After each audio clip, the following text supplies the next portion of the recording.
welcome back to Novel Nomad and welcome to Cloak and Dagger Christmas 2019 announcement video coming directly to you from my sheer excitement.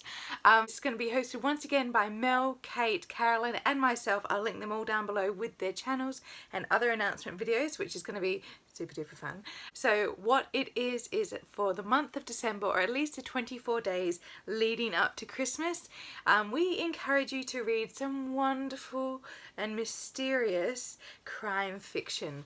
Now we do have challenges once again. Last year we had suggestions, this year we have challenges, but we know it's a busy time of year. We have 6 challenges, but you only need to choose 3. If you can't choose, make it to 3, just do 1. But we're aiming for about 3 if you can. So what I'm going to do today is I'm going to go through the challenges one by one, and also the books that I recommend for each challenge. Some of these are books that I've either read myself, majority of them are, and other ones that I want to read that I know fit the challenge perfectly.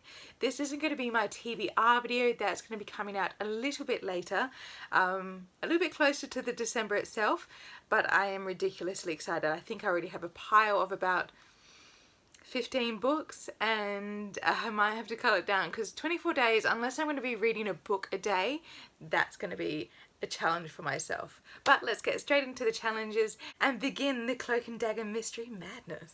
Challenge number 1 is titled O Tannenbaum. Each of the titles are after a Christmas carol, just to make it a bit more festive, and that is to read a translated crime novel. Now what's really fun about this is there's so many different translated fiction out there that either 1, you wouldn't expect to be translated, or 2, you wouldn't really normally go for, because obviously there's so many wonderful crime novels that are written in English, but it's just fun to see crime and detection from a different viewpoint.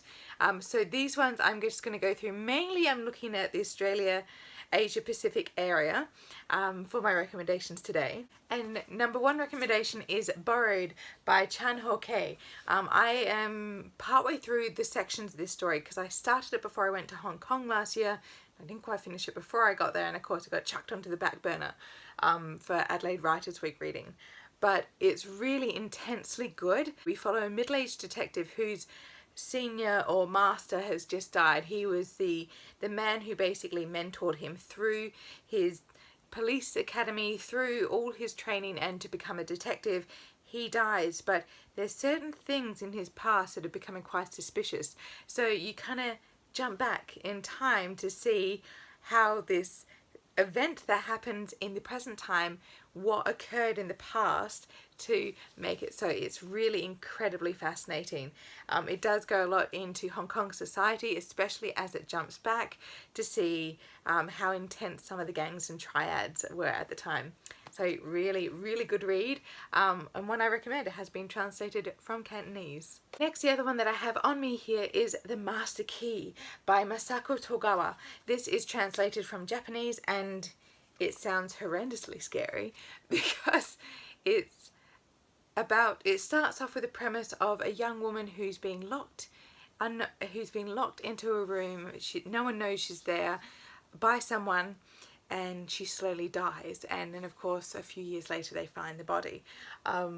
So they try to discover what happened. It's a cold case almost. They just try to discover how she died so many years ago and what led her to be locked into that room. So it sounds incredibly intense, and what was great is Pushkin Vertigo have done like a series of Japanese translated fiction. So if it's a little bit hard to find some translated work, just look up Pushkin and Vertigo. They did a whole list of these and they all look really cool. The other 2 recommendations I have is The Good Son, which is by Yu Jeong-jong, and that is translated from Korean. That had a lot of press when it first came out. It's been floating around my TBR stage for a while. I have ordered it from the library, but it's yet to come in. So I'm waiting for that one to come in. I'm hoping I could possibly put that on my TBR, but that would probably boost it up to nearly 20 books, but we'll see how my TBR fares by November. So the story follows a teenager who's acing his classes. He's doing everything right until something goes wrong and he can't possibly allow that to happen. And dangerous things ensue as he tries to become or remain the good son. So it sounds really good, kind of psychological twisting, but also looking into cultural aspect. That's what sounds really exciting about it. And the other one that I just picked up, which is actually translated from Afrikaans, is Weeping Waters. It's by Karen Bernard, and I'm really interested to see what's it about. I've just only recently read it on a recommendations list for translated fiction, and I have never read anything translated from Afrikaans, so I think that's going to be really intensely interesting. So challenge number 2 is I Saw 3 Ships, which is to read a book set in a location you don't usually read about. So I've kind of mingled these all together a bit, but once again I'm starting with Egypt, which is a bit of a, it is a popular topic definitely for the Golden Age, but you can't go past Amelia Peabody. This isn't set during the Golden Age of archaeology though, that's for sure, or the burgeoning of it, but Elizabeth Peters' The Crocodile and the Sandbag, the Amelia Peabody series, is just so ridiculously good fun. It's just a fun lark of a read, and of course there's a crime and murders happened around Amelia and she has to detect them, but yeah, she's a really fantastic character, and it's probably a good book if you're reading a lot of serious thrillers. Just chuck this one on just to calm down the mood of your reading. But yeah, so I definitely recommend this one to read, books set in Egypt. So of course I could not but help put one set in Australia, and that is going to be A Few Right Thinking Men by Sulari Gentile. So this is set in 1930s Australia, and it's incredibly fascinating because it focuses on a young wealthy man who's more linked in with a bohemian lifestyle within Australia, and it's interesting to see how so many things that were playing off in Europe at the time, like the Russian Revolution, and in China you had the Chinese Revolt and the Chinese Revolution, the Communist Revolution there. It's just really interesting to see how that plays into the politics of this book. And so I really definitely recommend. There is of course many Australian thrillers that are out at the moment, but this is a very good historical mystery to read, and you don't often get a 1930s book that's set outside of London or New York. The other two that I'm going to recommend for this series is to read it set in Africa, which is The Number One Ladies Detective Agency, and that is by Alexander McCall Smith. I haven't read it myself, but I have met the man and he's hilarious, and his books sound absolutely hilarious. So that is a really interesting one. Another light read and very, very short, so I think it's a good one just to chuck on the list if you want to get a bit more variety. And of course the other one that I read last year, it wasn't really one of my favourites, but it is a very interesting location, and that is The Coroner's Lunch, which is set in Laos in Southeast Asia. It was a very interesting book. I'd have to say the first part was amazing, the actual more methodical style of a crime mystery, and then it went very interesting about 3/4 away in with the character and the direction of the story went, and then it seemed to wrap up very quickly at the end. So I love the first part, and it's a very interesting development that's happening within Laos, because there's huge political revolution and change that's going on around this very miserly, grumpy old man, and he's fantastic. So challenge number 3 is Silent Night, to read a book with unknown adversaries or filled with secrets. So let me just start with the absolute queen of mystery, and that is Agatha Christie. But And Then There Were None is such an intense read because there's no police presence. It doesn't have a Hercule Poirot, it doesn't have a Miss Marple. It literally is, these people have been mysteriously invited to spend this time at a holiday home on this island in the middle of I think it's a channel, and they mysteriously get called out there by an unknown benefactor, and when they arrive there's no one there. It's all been an elaborate hoax, and then they find out that they have all been condemned for things that they've done in the past, and one by one they slowly get killed off. It is so intense and so brilliant, and the ending is blew my mind. It's so good. I definitely recommend. Next we have The Lost Man by Jane Harper. Now Jane Harper got a lot of hype for her book The Dry, which is phenomenal. I have to admit, I do love it. I have recommended it before for Cloak and Dagger, but The Lost Man is her latest one. It doesn't really fall into the Aaron Falk series or duology that she's done so far, and what is fantastic about this one is that the police as well aren't really present there. They're kind of a, auxiliary presence, because they keep getting drawn off into other horrendous car crashes and things that happen. So when the main character brother dies and is found dead miles away in rural Queensland, miles and miles and miles away from his home, his car isn't around, which is a big no-no, because as soon as you get lost in the outback, you're dead, because unless you know your way around and you can find your way back and you're away from water, the first thing you're going to do is die of dehydration. So this is so unusual that a man who's lived here all his life would just wander out into the outback and die for unknown reasons. And so everyone believes it's a suicide, but his brother knows better. So he starts to hunt down who the killer is, and all these secrets come to light, and it's amazing. So a book that prides itself on secrets, of course, is The Treachery of Spies by Amanda Scott. This is such a brilliant book. It has a two-parter narration. So you open the book set in modern time, and the police detective, she is called to the crime scene of an elderly woman who's been assassinated in a car park, a shopping mall car park. And they find out that the assassination style is that of the French resistance during World War II. And the woman herself, the elderly woman, was in fact part of the French resistance, the local French resistance. And what it turns out to be is that the local French resistance are trying to flush out the traitor that nearly destroyed their entire operation so many years ago during the end of the World War II. So it is so intense, incredibly intense, because you not only have the current traitor that is going around killing people of the old group in modern times, but it has the narration of the group during World War II and all the operations that they had to do, and you're trying to work out, reflecting on who's still alive and who's present in current time, what they're doing in the historical narrative. It's so amazing. There's so many threads going everywhere. It's perfect, and it's just one of those amazing spy thrillers that you just can't help but love. And lastly, one that I felt quite grossed out about but had wonderful secrets, because it was always a bit of a red herring throwing people off at every point, and that is Robert Galbraith's Silkworm.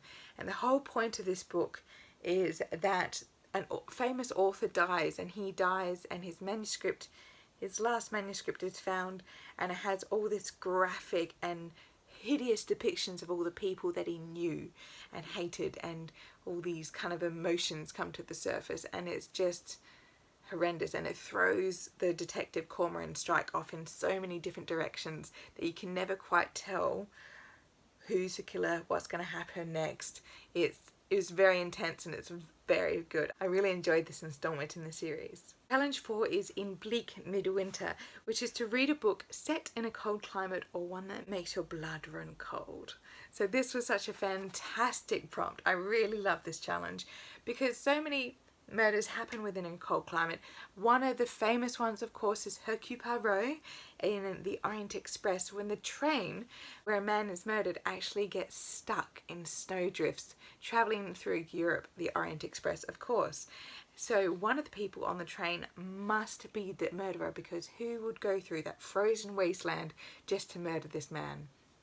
And it's just such an amazing and intensely good Poirot story. I definitely recommend. You definitely see the way he works through a case, and the way it just, you know, the ending is phenomenal. So I definitely recommend that one, and that is set, and you feel how the cold and the chill is creeping into the train as it's stuck in the snowy highlands of Europe. Next we have Elizabeth George, For the Sake of Eleanor.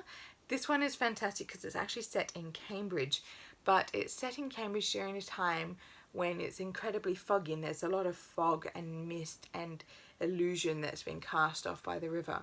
And this fog seems to be its own character, a thing of itself, because it just seems to permeate and chill everyone it touches. And the woman was murdered in the fog, and people can't tell for sure if there was any witnesses, or if they did indeed see the murder being committed, or if that was the victim herself, if that was the person who was in the fog. So it's just such a fantastic environmental tool that just created this horrendous cold, but also this distance from witnesses and making the crime even harder for Inspector Lindley to solve. Next we have A Sight for Sore Eyes.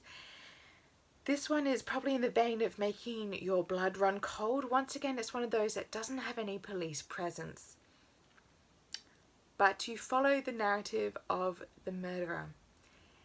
And you see his life as he was younger, and it's quite horrific for the poor thing. But as he goes on and there's the murders and the things that he does, and just the description is so horrendously graphic, it makes you feel ill and it's just horrific. But it is such a fantastic read, and the ending was intense, so intense, but so worth getting to the end. It's more of a slower book, but it's a very intense read, and I definitely recommend because it is absolutely chilling. And lastly, one of the classics, as we say, is Rebecca by Daphne du Maurier. What I love about Rebecca is that the landscape works so perfectly well with this haunting, and it's more of a psychological haunting. There is a mystery to be solved within Rebecca, and it's a mystery of the ex-wife Rebecca, because we never know the new wife. She's never given a name, and so you feel as if you are experiencing this intense trauma, this intense battle with the ex-wife. But it's an incredibly intense read. It's set in the seaside, so probably not as cold as snow and fog, but the seaside itself, this wind, this howling wind, this constant oppression of this nature around the Mandalay itself is fantastic, and I absolutely recommend this one. Very haunting, but also very chilling. Some fun challenges is going to be challenge 5, I Heard the Bells on Christmas Day, and that is to read a mystery involving Christmas. And of course I haven't read that many. I've only read 2, and one is being Rhys Bowen's The 12 Clues of Christmas, which is brilliant, absolutely brilliant. I definitely recommend. It is more of a method style series and it's really good fun, but this installment in it was brilliant. I absolutely loved every moment I read of this book. So if you can get to this one, I think it's number 6 in the series, I absolutely recommend. Next is Flavia de Luce, I Am Half Sick of Shadows by Alan Bradley.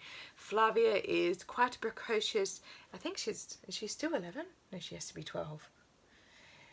She's a precocious preteen or early teen and she is fascinated in chemistry.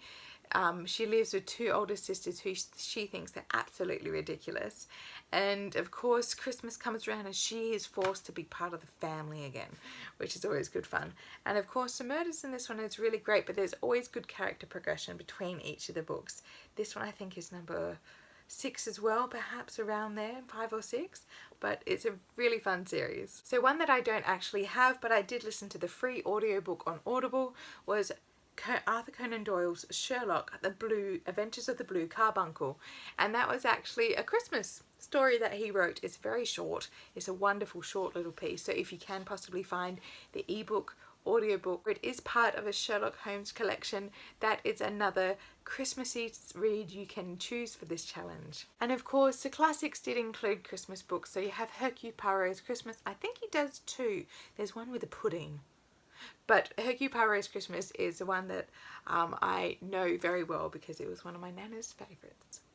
So the last challenge number 6, is Come Thou Long Expected Jesus, and that is to read a mystery you've been meaning to get to for a while.